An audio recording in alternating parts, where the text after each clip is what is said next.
Kita ikuti berita lintas nasional. Ketapang naas seorang pengendara sepeda motor bernama Suhanadi alias Wawan, sempat terseret arus lumpur limbah PT Cita Mineral Investindo (CMI) saat melintasi jalan yang sering ia lalui saat berangkat kerja. Pasalnya tanggul wasing plant WP bauksit yang dibangun PT CMI jebol dan hampir menelan korban jiwa. Sandai Kabupaten Ketapang, Kalbar, tanggal 20 September tahun 2022. Korban dan sepeda motor yang dikendarainya terlempar keluar dari badan jalan karena diterjang arus air yang bercampur lumpur kental. Saat awak media lakukan konfirmasi, salah satu pihak keluarga korban menjelaskan, kalau Wawan sapaan akrab korban sempat dilarikan ke rumah sakit, untunglah nasibnya masih mujur. Wawan dan sepeda motor miliknya tidak ikut tertimbun ke dalam luapan lumpur. Namun akibat insiden ini korban masih shock dan tubuhnya jadi lemas, karena mungkin sempat tertelan air kolam limbah bauksit. Alhamdulillah, kini kondisi korban sudah mulai membaik, terang keluarga korban yang enggan disebutkan namanya. Ketua Forum Masyarakat Peduli Kecamatan Sandai PMPKS Julianadi saat dihubungi via WhatsApp ia menjelaskan, wasing plant WP bauksit 5,6 dan 7 milik PT CMI bukan kali pertama jebol, bahkan sudah beberapa kali, dan kali ini sampai menimpa korban yang tak lain adalah karyawannya sendiri. Memang kalau kita perhatikan PT CMI yang beroperasi di wilayah Kecamatan Sandai ini, secara teknis belum sesuai teknis dalam pembuatan tanggul kolam limbah dan perawatan berkala. Contohnya dalam pembuatan kolam limbah di WP 567 sering jebol, artinya peraturan pemerintah nomor 22 tahun 2010 tentang wilayah pertambangan WP belum sesuai dengan Undang-Undang Minerba dan ini merupakan sebuah kelalaian yang dilakukan pihak PT CMI, pangkas Julianadi.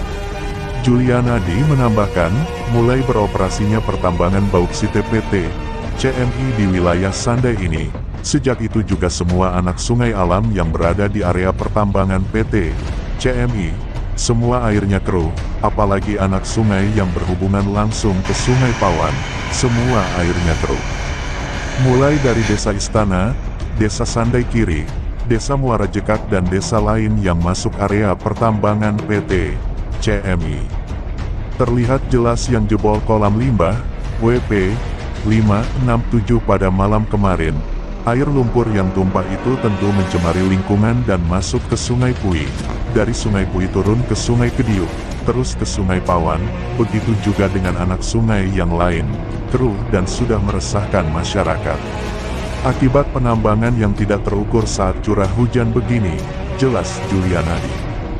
Julianadi berharap agar pemerintah daerah, pemerintah pusat, juga dinas terkait khususnya KLHK untuk turun dan mengecek langsung, bergerak cepat menelusuri semua apa yang kita sampaikan ini, periksa baku mutu air, apakah ada pencemaran. Periksa juga air lumpur yang telah keluar dari tanggul yang jebol, yang kini sudah kemana-mana, supaya lingkungan kami tidak rusak berkepanjangan. Dengan ini, agar kedepannya perusahaan membangun tanggul kolam limbah benar-benar sesuai teknis pertambangan dan perusahaan tidak semaunya membuang limbah, sehingga bisa menjaga kelestarian lingkungan dan tidak meresahkan masyarakat, tutup Julianadi. Edo Kabid Perkin, LH saat ditemui di ruang kerjanya menjelaskan kepada awak media bahwa tanggul kolam 1, BPP 5,6 dan 7, PT CMI Site Sandai, lebar jebol tanggul 50 meter dengan radius luberan kurang lebih 150 meter. Jarak Sungai Piu dengan tanggul terluar yang jebol kurang dari 50 meter. Dia dan timnya akan segera melakukan peninjauan ulang bersama Direktorat Kementerian Lingkungan Hidup. Pihaknya tidak segan-segan akan mengambil tindakan tegas terhadap perusahaan yang sudah melanggar Undang-Undang 32 tahun 2009 tentang perlindungan dan pengelolaan lingkungan hidup, yang telah diubah dengan Undang-Undang Nomor 11 Tahun 2020 tentang